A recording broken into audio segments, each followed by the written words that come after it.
Hello bachcho, let's read the question.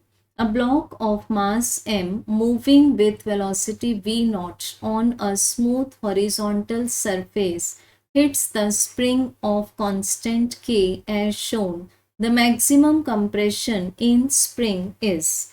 So बच्चों यहाँ दो ऑब्जेक्ट्स गिवन है हमें, एक है ब्लॉक, इसका मास गिवन है m और दूसरा ऑब्जेक्ट गिवन है स्प्रिंग, इसका स्प्रिंग कांस्टेंट और फोर्स कांस्टेंट गिवन है k। और यहाँ जो सरफेस गिवन है हमें, that surface is smooth horizontal surface. The meaning of the word smooth is there is no friction. So अगर यहाँ फ्रिक्शन नहीं है, इट मीन्स क्वेश्चन में किसी भी नॉन कंजर्वेटिव फोर्स का डिस्कशन नहीं है। सो अगर नॉन कंजर्वेटिव फोर्स का डिस्कशन नहीं है, इट मीन्स क्या हुआ, we can apply the law of conservation of mechanical energy, जिसमें कि एनर्जी कंजर्व रहेगी but it can be converted from one form to other. So यहाँ पर हम देख सकते हैं क्वेश्चन में जो गिवन है कि जब block m v not velocity से आकर इस स्प्रिंग से टकरा जाता है तो ये स्प्रिंग क्या हो जाएगा, कंप्रेस।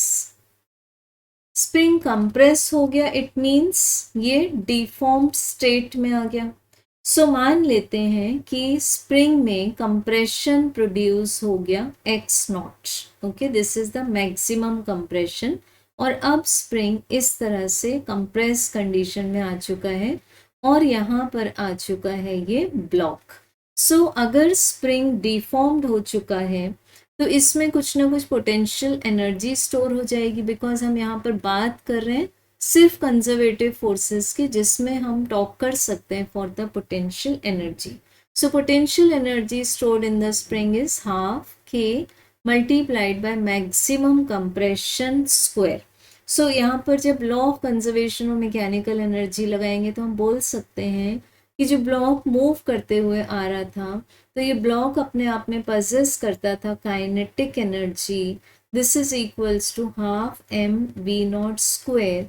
और जब ये स्प्रिंग से टकराया, बिकॉज क्वेश्चन में वर्ड दिया हुआ है हिट्स, सो ये स्प्रिंग से जब आके हिट करता है, स्ट्राइक करता है, then we have the kinetic energy of this block is converted in the potential energy of the spring. So हम दोनों के लिए एक्सप्रेशन लगा सकते हैं। Kinetic energy of the block is half m v not square, potential energy of spring is half k x nought square, half half cancel और हमें find करना है maximum compression. So x nought square is equal to m by k multiplied by v not square. So x nought find करने के लिए हम दोनों sides का स्क्वायर रूट ले लेंगे। So this will be v not square root of m divided by k। So we have correct answer as option number 2। Thank you.